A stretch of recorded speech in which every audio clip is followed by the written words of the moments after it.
இதை வந்து நான் வந்து இப்போ இங்கே பழுவை விழா போகிறதுக்கு முதல்ல வந்து என்ன பேசணும் அப்படின்னு சொல்கிறத விட எதையும் பேசக்கூடாது அப்படின்னு சொல்லி லிஸ்ட் போட்டு எடுத்தேன். ஏவவேலு அவர்கள் முதலே சொன்னாங்க, இது வந்து அரசியலே கிடையாதுங்க, அரசியல் பற்ற சம்பந்தமே கிடையாது, நீங்கள் வந்து இது மாதிரி சீன் கூப்பிட்டுருக்கோம், நீங்கள் இது பண்ணணும் அப்படின்னு சொன்னாங்க. ஸோ கலைஞர் சார் அப்படின்னு சொல்லி வரும்போது கம்ப்ளீட்டாக சினிமா, இலக்கியம், அரசியல், இந்த மூணு தான். எனக்கு சினிமா பற்றி அவரை பற்றி தெரியும், அதை பற்றி நான் நிறைய பேசியிருக்கேன். இலக்கியத்தை பற்றி அவருக்கு எனக்கு சரியாக வந்து அவ்வளோ தெரியல. அவருடைய இலக்கியங்கள், அவருடைய கவிதைகள், அவருடைய கதைகள் ஜாஸ்தி தான் படித்ததில்லை. வேற ஒரு அரசியல் தான் அது. அவங்க பேசினா வந்து ரொம்ப ஜாகிரதையாக பேசணும். இங்க வந்து நம்ம மதிப்புக்குரிய நண்பர் ஸ்டாலின் சார் அவர்கள் முதலமைச்சரான பிறகு அவர் சந்திச்ச எல்லா தேர்தல்களையும், பார்லிமெண்ட் தேர்தல் உட்பட மிகப்பெரிய வெற்றி அடைஞ்சதுக்கு அதே வந்து சொல்லும் அவருடைய ஆளுமை, அவருடைய உழைப்பு, அவருடைய அந்த அரசியல் ஞானம், அதே வந்து அவர்கிட்ட சொல்லும். அவர் ரியலி, நீங்கள் வந்து எவ்வளவோ நீங்கள் பார்த்துருப்பீங்க, ஒரு ஸ்தாபன, ஒரு கழக ஒரு பார்ட்டி ஸ்தாபனர் ஆகட்டும், அவர் தலைவர் ஆகட்டும், அவர் வந்து மறைஞ்ச பிறகு அதுக்கப்புறம் வர்ற ஒரு சந்ததிங்க வந்து அது கட்டி காக்கிறதுக்கு எவ்வளோ கஷ்டப்படுறாங்க, எத்தனை பேர் ஃபெயில் ஆயிருக்காங்க, எவ்வளோ திண்டாடிட்டு இருக்காங்கன்னு சொல்லி பக்கத்து மார்க்கள் நடக்கிறதெல்லாம் நீங்கள் எல்லாம் கேள்விப்பட்டிருப்பீங்க, பார்த்துட்டு இருப்பீங்க. அது எவ்வளோ சர்வ சாதாரணமாக அவர் செஞ்சுட்டு போயிட்டுருக்காரு. அதுக்கு மேலே எனக்கு வந்து ரொம்ப ஆச்சரியமான விஷயம், நான் பிரமிப்பு போகிறது அப்படின்னு சொன்னால், எப்போவுமே வந்துட்டு இந்த ஸ்கூல் டீச்சர் வரும்போது, ஸ்கூல் டீச்சருக்கு இந்த நியூ ஸ்டூடெண்ட்ஸுங்க வந்து ப்ராப்ளமே கிடையாது, ஈஸியாக வந்து சமாளிச்சிடுவாங்க. இந்த பழைய ஸ்டூடெண்ட்ஸுங்க இருக்க பாருங்க, அவங்கள சமாளிக்கிறது சாதாரண விஷயம் இல்லை. இங்க ஏகப்பட்ட பழைய ஸ்டூடெண்ட்ஸ், நான் அங்கே பார்த்து சொல்றேன், ஏகப்பட்ட பழைய ஸ்டூடெண்ட்ஸ். அது சாதாரணமான பழைய ஸ்டூடெண்ட்ஸ் இல்லை,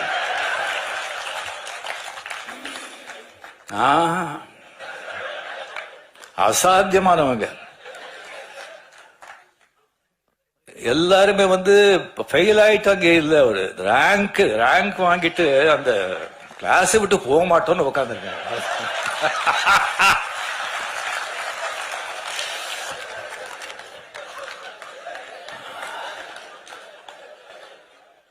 கலைஞரோட வந்து தம்பி சின்ன வயசுல இருந்து பார்த்து இதுக்கு இருக்கிறவங்க வந்து அவங்களெல்லாம் சமாளிக்கிறது சாதாரணங்க.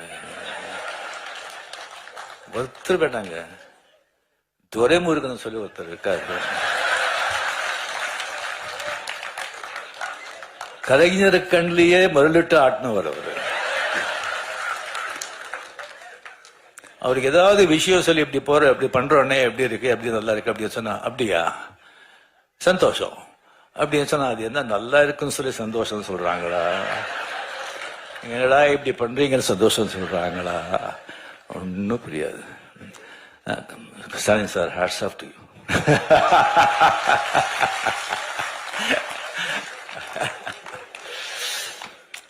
ஸோ இந்த புத்தகத்தை, இந்த அருமையான ஒரு புத்தகத்தை வந்து அவர் வந்து வெளியிடுறது வந்து மிக மிக சந்தோஷம். அது வந்து அவர் கையால வந்து இந்த அருமையான புத்தகத்தை நான் வந்து வாங்குறதுல நான் பெருமைப்படுறேன். இந்த விழாவின் உண்மையான நாயகர் ஏவவேலு அவர்கள். எனக்கு வந்து அவ்வளோ ஜாஸ்தி அவரை பற்றி வந்து தெரியாதுங்க. எனக்கு வந்து பிகாஸ் அந்த கலைஞர் கூட ஜாஸ்தி ரொம்ப பழக்கம் இருக்கிறதுனால எனக்கு வந்து மதிப்புரிய வீராசாமி அவர்கள், துரைமுருகன் அவர்கள், டிஆர் பாலு அவர்கள், முரசலிமான் அவர்கள், அந்த மாதிரி நான் பழகி மற்றவங்க கிட்ட வந்து அவ்வளோ வந்து அவ்வளோ பழக்கம் இல்லை, அவ்வளோ எனக்கு வந்து தெரியல. ஸோ விவரமாக திங் தெரியல. அதுக்கு வந்து எப்போ வந்து திருவண்ணாமலையில் வந்துட்டு நம்ம வந்து லால் சலாம் அந்த ஷூட்டிங் இருக்க வந்து ஒரு 3 வாட்டி அங்கே நாங்கள் போயிருந்தேன்.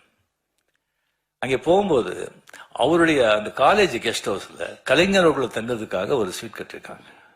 சிஎம் போனா கூட அங்கேதான் தங்குவாங்க. அந்த ஸ்வீட் தான் எனக்கு வந்து கொடுத்தாங்க.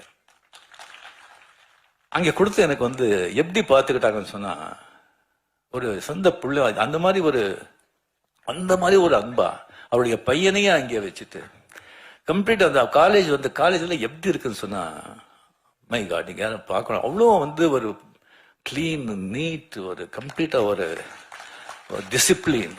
அத்தனை ஸ்டூடெண்ட்ஸ் இருப்பாங்க, ஒரு சத்தம் இருக்காரு. அவங்க வந்து அத்தனை பேர் இருந்தா கூட யாருமே தான் இருக்கும்போது ஒருத்தர் கூட டிஸ்டர்ப் பண்ணுங்க. ஃபேன்ஸ் ஆகட்டும், ஸ்டூடெண்ட்ஸ் ஆகட்டும், அவ்வளோ பெரிய ஸ்ட்ரிக்ட் கரெக்டா. அங்கே ஒரு சமையல்காரர் இருக்காரு, ஒரு மீன் குழம்பு பண்ணாரு. வாழ்க்கையில அந்த மாதிரி சாப்பிட்டதே கிடையாது. இது ஐயா சாப்பிடுறாரு சொன்னா இல்லைங்க, அவர் சாப்பிட மாட்டாரு. அவர் வந்து அவர் சாப்பாடு நீங்க பார்த்தா கடும் ஏழையை விட மோசமா சாப்பிடுறாரு. இல்லை, அதனாலதான் உடம்பு நல்லா இருக்கு. ஸோ அந்த மாதிரி அவரை வந்து பார்த்துக்கிட்டு அவர் வந்து 2 வாட்டி கிட்ட வந்து பார்த்து சிஎம் எல்லாம் வந்து தலைவர் கேட்டுட்டே இருக்காங்க, எப்படி சார் நல்லா இருக்காரா, கரெக்டாக பார்த்துக்கிறாங்களா அப்படின்னு கேட்டுட்டு இருக்காங்க. எல்லாம் சரியா இருக்கா, என்னங்க இதை விட என்ன வேணும் அப்படின்னு சொல்லி அவருக்கு வந்து ஒரு கைமாறா நான் வந்து என்ன பண்றது அப்படின்னு சொல்லி ஒண்ணுமே எனக்கு புரியல. நல்ல வேளை அவர் வந்து உங்களை பார்க்கணும் அப்படின்னு சொல்லி வந்தாங்க. நான் ஏதோ ஒரு கல்யாணத்துக்கோ சம்திங் எதோ இருக்கும் சொல்லி வரும்போது இந்த புத்தகத்தை பற்றி சொன்னாங்க. இல்லைன்னா டெஃபினெட்லி நான் வந்து கொஞ்சம் இழான்னு சொன்ன கொஞ்சம் நான் அவாய்ட் பண்ணுவேன். இது மாதிரி சொன்னாங்க. இந்த புத்தகத்தை வந்து நான் வந்து எழுதியிருக்கேன். அது ரொம்ப நாளாச்சு அது எழுதி. நான் கலைஞர்கிட்ட கேட்டேன், இந்த மாதிரி ஒரு புத்தகம் எழுதிருக்கேன்னு சொல்லி. யாரு கேட்டு யாருமே எழுதுற புக்கும் உனக்கு தான் வேறு வேலையே கிடையாதா அப்படின்னு சொன்னாங்க. இல்லை, எழுதிட்ட, நான் ஒரு 3 தலைப்பு இருக்கு, அந்த தலைப்பை நீங்க தான் வந்து செலக்ட் பண்ணி கொடுக்கணும் அப்படின்னு. அது கலைஞர் ஒரு அன்னை, அந்த கலைஞர் செலக்ட் பண்ண தலைப்பு கரெக்ட் தானே? அருமையான ஒரு தலைப்பு. இப்போ வந்து எல்லாரும் வந்துட்டு அந்த மார்க்ஸ் கார்கே வந்து ஒரு எழுத்தின அந்த தாய் மதர் அந்த புத்தகத்தை பற்றி எழுதுனாங்க. அது ஒரு காவியம். அந்த மாதிரி ஒரு புத்தகத்தை வந்து யாரும் வந்து படிக்கிறவங்க வந்து படிச்சா வந்து வாழ்க்கையில மிகப்பெரிய நீங்க வந்து மிஸ் பண்றீங்க. தயவு செஞ்சு அந்த புத்தகத்தை ஒரு படிங்க. ஒரு ஆடளித்த வர்க்கத்துக்கும் ஒரு தொழில் வர்க்கத்துக்கும் நடக்கிற போராட்டம், புரட்சி. அந்த பாவேல் அப்படிங்கிற அந்த பையனை வந்து அந்த தாய் வந்து எப்படியெல்லாம் வந்து காப்பாத்துறா, எப்படியெல்லாம் அவனுடைய புரட்சி போராட்டத்துக்கு உதவி செய்யறா, எவ்வளவு சோதனைகளை சந்திக்கிறா அப்படிங்கறது நீங்க படிச்சா அந்த மாதிரி ஒரு காவியம்.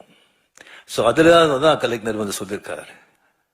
அந்த புத்தகத்தை வந்து 3 வாட்டி படிக்கும்போது என்னுடைய தாயை நினைச்சு நான் வந்து கண்ணீர் விட்டேன் அப்படின்னு.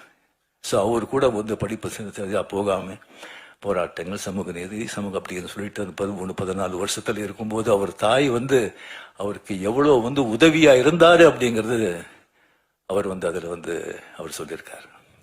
ஸோ இது வந்து இவா வேலு அவர்கள் கம்ப்ளீட்லி அதை முதல்ல வந்து நம்ம நினைவு மட்டத்துக்கு வந்து ஸ்டாலின் சார் தான் என்னை கூட்டிட்டு போறாங்க. அந்த உள்ள நான் போனது கிடையாது. அன்னைக்கு ஃபுல் மூண்டே வேற. எப்படி கட்டிருக்காங்கன்னு சொன்னா, அது ஏவா வேலு அவருடைய அவர் பார்வையில வச்சுதான் அது கட்டுக்காங்க சொன்னாங்க. சும்மா தாஜ்மஹால் மாதிரி. அதே மாதிரி கலைஞர் சார் பிறந்த அந்த ஊர்லயே வந்து ஒரு கலைஞர் கோட்டம் சொல்லி அந்த மாதிரி கட்டிருக்காங்க சொல்லியிருக்காங்க. அதுவும் நான் வந்து நான் பாக்குறேன். எந்த வேலை கொடுத்தாலும் அது வந்து கச்சிதமா செய்யற ஒரு ஏவா வேலு. இந்த புத்தகத்தை வந்து இந்த புத்தகத்தை முதல்ல நான் பார்த்த உடனே வந்து மிக மிக மிக அருமை. உள்ள இருக்கிற பிக்சர்ஸுங்க ஆகட்டும், அந்த பேஜ் ஆகட்டும், புத்தகத்தோட அந்த வடிவாகட்டும். அட் த சேம் டைம் இப்போ வந்து அந்த ஸ்ரீராம் சொன்ன மாதிரி, அடிகால் சொன்ன மாதிரி, அது வந்து அது குரல், அது கலைஞர்களுக்கும் அந்த குரல், திருக்குறள் எவ்வளவு பிடிக்கும் அப்படிங்கிறது எல்லாருக்குமே தெரிஞ்சது. அந்த குரலை வந்து ஒன்னொன்னு எழுதி அதுக்கப்புறம் வந்து கலைஞருடைய அதனுடைய விளக்கத்தை கொடுத்து அந்த குரல் மாதிரி கலைஞர் எப்படி வாழ்ந்தார் அப்படிங்கிறது ஒரு அத்தியாயமா பண்ணியிருக்காங்க. அதனால ஒரு காவியம் ஆயிருக்கு, அருமையான ஒரு காவியம். ஸோ அது வந்து முன்னுரை கூட இங்க வந்து அடிகால் அவர் சொன்ன மாதிரி சிஎம் அவர்கள் மிக அருமையாக எழுதியிருக்கார். அந்த முன்னுரை அருமையான புத்தகம். பட் என்னன்னா விலை தான் ஜாஸ்தி, 1000 ரூபாய். பட் அந்த குவாலிட்டிக்கு வந்து டிஃப்ரெண்டா அது தேவை. பட் எல்லாரும் அது படிக்கணும். நெக்ஸ்ட் பண்றது எல்லாம் கொஞ்சம் கம்மி விலை பண்ணா எல்லாரும் நிச்சயமா அது வந்து படிக்கணும்னு சொல்லிட்டு நான் வந்து நான் இது பண்ணிக்கிறேன். ஸோ இந்த காவிய நாயகன் என்னுடைய அருமை நண்பர் அமரர் கலைஞர்களை பற்றி நான் என்னத்தனை பேசுறது, படங்கள் அவர் பண்ண படங்களை பற்றி நான் வந்து பேசிட்டேன். அதுக்கப்புறம் வந்து அவருடைய நான் சொல்லி இலக்கியத்தை பற்றி அவ்வளோ ஜாஸ்தி எனக்கு தெரியாது. அண்ட் அரசியல் வாழ்க்கையை பற்றி எல்லாருக்குமே உங்களுக்கு தெரியும். அவர் அரசியல் வாழ்க்கை இப்போ வந்து ராஜ்நாத் சிங்கை வந்து அவரை பற்றி ½ அவர் பேசியிருக்காங்கன்னு சொன்னால் அதை ராஜ்நாத் சிங் மட்டும் பேசிருக்க மாட்டாங்க, மேலிருந்து ஒரு உத்தரவு வந்திருக்கும். ஸோ அவர் வந்து எல்லாராலையும் வந்து அந்த மாதிரி ஒரு பாராட்டி மகிழ்ற ஒரு ஒரு மனிதர் அபூர்வங்க, ரொம்ப அபூர்வம். எல்லாரும் நம்ம பிறக்கிறோம் 90% 95% வந்து பிறந்து இந்த குலம், இந்த ஜாதி, இந்த மதம், இந்த பேரு, பொண்டாட்டி, புள்ளை, ஒரு 10-25 உறவினர்கள், ஒரு ஆபீஸ்ல வேலை செஞ்ச ஒரு 10-20 பேர், மொத்தமே ஒரு 50 பேர். அதுக்குள்ள வாழ்க்கை முடிச்சிடும். அந்த 50 பேரை வந்து சந்தோஷப்படுத்தி 50 பேர் முன்னாலே நல்லா வாழணும், சந்தோஷமா வாழணும் அப்படின்னு சொல்லி அதே போராடி செத்து போறோம். பட் சில பேர் தான் சமூகத்துக்கு, ஒரு இனத்துக்கு, சமூக நன்மைக்காக போராடணும், பாடுபடணும் அப்படிங்கிறது ஒரு சில பேர் தான். அதற்கு கலைஞர் அதில் ரொம்ப முக்கியமானவர், ரொம்ப முக்கியமானவர். அவர் சந்திச்ச சோதனைகள், விமர்சனங்கள் வேற யாராவது இருந்தா காணாம போயிருப்பாங்க. விமர்சனங்கள் வேணும், தேவை. அது ஒரு மழை மாதிரி இருக்கணும், புயல் மாதிரி இருக்கக்கூடாது. புயல் மாதிரி இருந்தா சரியான மரங்களே சாஞ்சு போயிடும். ஆனா இது ஆலமரம், வேறு ரொம்ப ஸ்ட்ராங். அவருடைய உடன்பிறப்புகள், அந்த வேறு ரொம்ப ஆழம், ரொம்ப ஸ்ட்ராங். அந்த மரம் அந்த மாதிரி ஒரு ஊக்குவிச்ச மரம், அது யாராலையும் அசைக்க முடியாது. இல்லைன்னா 12-13 வருஷம் ஆட்சியில் இருந்தால் கூட ஒரு கட்சியை காப்பாற்ற முடியுமா? 5 வருஷம் இல்லைன்னு சொன்னாலே திண்டாடுறாங்க. சாதாரண விஷயம் இல்லை. ஸோ அவரை பற்றி வந்து போக போக பெரிய இந்த மாதிரி பெரிய பெரிய மகான்களேன்னு சொல்லலாம். அவர் சத்த பிறகு இன்னும் புகழ் ஜாஸ்தி ஆகிட்டே இருக்கும்.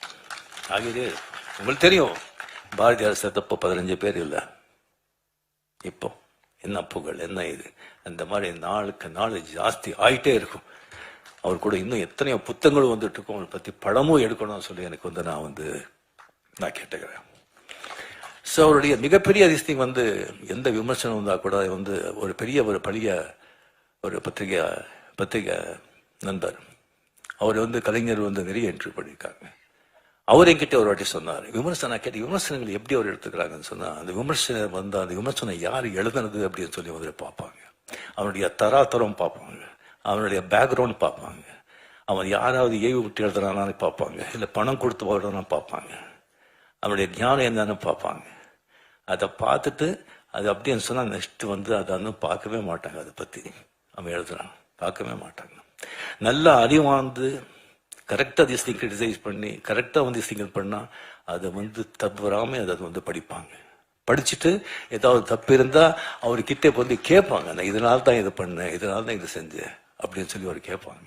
அது ஒரு மிகப்பெரிய ஒரு குணம்.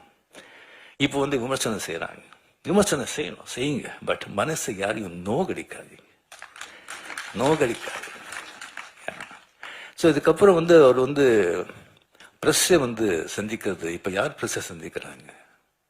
யாரும் சந்திக்க மாட்டாங்க. அவ்வளோ கஷ்டம், அவ்வளோ ஈஸி இல்லை.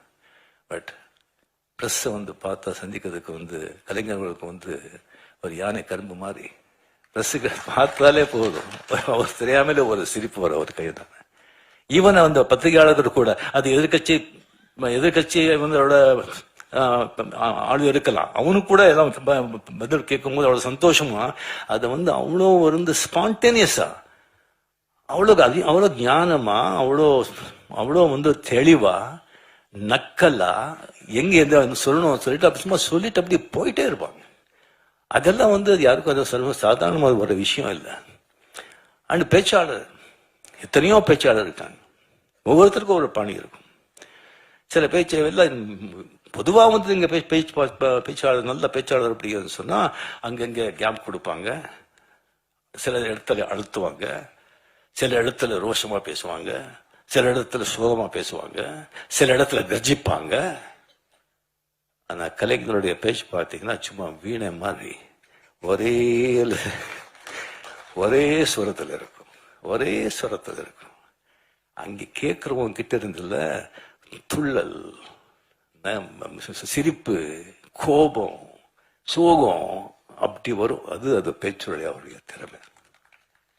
ஸோ இது அவர்கிட்ட வந்து நடந்தது. அவர் வந்து எப்பவுமே ஒரு சந்தோஷமா பார்க்கும்போது, வாங்க எப்படி இருக்கீங்க, நல்லா இருக்கீங்களா, ஷூட்டிங் எது அப்படின்னு விசாரிப்பாங்க. முதல்ல ஷூட்டிங் எது விசாரிப்பாங்க, ஏன்னா அதுதான் என் தாய் வீடு. ஸோ விசாரிப்பாங்க. சந்தோஷம் எப்பவுமே. 2 தடவை அவர் வந்து சோர்ந்து போய் ரொம்ப சோகமா வாங்க அப்படின்னு சொன்னது. ஒன்று, முரசொலி மாறன் அவர்கள் அப்போலோ ஹாஸ்பிட்டலில் அட்மிட்டாக இருக்கும்போது அங்கே வந்து அந்த ரூமில் வந்து உட்காருக்கும்போது ரொம்ப சோகமாக இருந்தார். 2வது தடவை வந்து செக்ரட்டரியேட்டில் வீரப்பன் ராஜ்குமார் எடுத்துகிட்டு போகும்போது அப்போ வந்து வாங்க, ரொம்ப சோகமாக இருந்தார். இப்படி பண்ணிட்டாரு, என்ன பண்ணுறது அப்படின்னு சொல்லி அந்த 2 டயத்தில் தான் அவர் தான் பார்த்தது. மிச்ச டயத்தில் வந்து அவர் சிஎம்மாக இருந்தாலும் ஒன்று தான், சிஎம் இல்லைன்னாலும் ஒன்று தான். அவர் சிஎம் எப்படி தெரியும் சொன்னா, வீட்டுக்கு முன்னாலே வந்து நிறைய போலீஸ் பாதுகாப்பு இருக்கும். ஆஹா இப்போ சிஎம் இல்லைன்னா எந்த வித்தியாசமும் தெரியாது. சிவாஜி படம் நீங்க எல்லாரும் பார்த்துருப்பீங்க. மொத்தம் வந்து அரசியல்வாதிகளை சாடி, அரசியல்வாதிகளை விமர்சனம் பண்ணி, அரசாங்கத்தை விமர்சனம் பண்ணி, லஞ்சத்தை பற்றி சொல்லி அது எடுத்த படம். அது அந்த கதை தெரிஞ்சிருந்தும் சிஎம் அவர்கள் வந்து அந்த படத்தை பார்த்தாங்க. படத்தை பார்த்த பிறகு வைரமுத்து சார், எனக்கு வைரமுத்து அவர் கூட படத்தை பார்த்தாரு. பார்த்த பிறகு வைரமுத்து அவர்கள் சொன்னாங்க, சார் உங்களுக்கு ரொம்ப தைரியம், இந்த மாதிரி படம் எடுத்து சிஎம் பக்கத்திலேயே உட்காந்து பார்க்குறீங்களே அப்படின்னு. படத்தை பார்த்து சிஎம் கலைஞர் அவர்கள் சொன்னாங்க, அப்படியே பார்த்து நமக்கு இதெல்லாம் ஒழிக்கணும், நல்லது பண்ணணும்னு ஆசை அப்படின்னு சொல்லி பெரும் மூச்சுட்டார். அந்த மூச்சில் பல 1000 விஷயங்கள் இருந்தது. அதுக்கப்புறம் வைரமுத்தவர்கள் சொன்னேன், நான் பார்த்தது முக்கியம் இல்லைங்க, இந்த மாதிரி படத்துக்கு வந்து வெற்றி விழாவுக்கு நான் கலந்துக்கிறேன்னு சொல்லியிருக்காங்க. அது தைரியம், அது தைரியம். அங்கே வந்து வெற்றி விழாவில் கலந்து கொண்டு எல்லாரையும் புகழ்ந்து எல்லாருக்கும் கேடியை கொடுத்து அவ்வளோ சந்தோஷப்பட்டாங்க. அவர் வந்து எனக்கு உடம்பு சரியில்லை, அப்போ ஹாஸ்பிட்டலில் திங்க இருந்தேன். எந்திரிச்ச உடனே கொஞ்சம் மூச்சு திறன் ஹாஸ்பிட்டலில் இருக்கும்போது, மார்னிங் நான் பார்க்குறேன், மஞ்சள் தெளி போட்டு அந்த வண்டியில் வந்து அப்படியே நிற்கிறாங்க முன்னால. எனக்கு ஒன்றும் தெரியல. கொஞ்சம் அப்படியே கிட்ட வந்தாங்க. கிட்ட வந்து என் கை பிடிச்சிட்டு கண்ணில் தண்ணி வெளியே வருதுங்க. நான் என்ன பண்ணேன், அவங்களுக்கு எவ்வளோ ஒரு அன்பு பாசம். கொஞ்ச நாள் பழகினவர்களுக்கு எது சொன்னா, நீங்களாம் கூடவே இருக்கும் போதெல்லாம் அவங்களுக்கு எப்படி இருக்கணும், உயிரே கொடுத்துடலாம். அவளை கண்ணில் தண்ணி வச்சுட்டு கையில் அப்படியே தடவினாரு. அந்த கை வந்து இந்த பூவை விட அவ்வளோ சாஃப்டா இருக்குங்க, அவ்வளோ சாஃப்ட். என் வாழ்க்கையிலேயே வந்து அவர் விட்டு அந்த கண்ணீர், அந்த ஸ்பர்ஷம் என்னால் மறக்கவே முடியாது. இந்த மாதிரி ஒரு பெரிய ஒரு மகான், அவரை பற்றி பேசிட்டே போகணும். ஸோ அந்த ஒரு அருமையான ஒரு புத்தகத்தை வந்து எனக்கு வந்து அதை வெளியிட்டு அது எனக்கு வாங்குற அந்த வாய்ப்பு எனக்கு கொடுத்ததுக்கு வேலூர்களுக்கு மனமார்ந்த நன்றி, சிஎம் அவர்களுக்கு மனமார்ந்த நன்றியை தெரிவித்துக் கொண்டு என் பேச்சை முடிச்சுக்கிறேன். ஏதாவது தவறாக இருந்தால் செஞ்சு மன்னிச்சிருக்கேன்.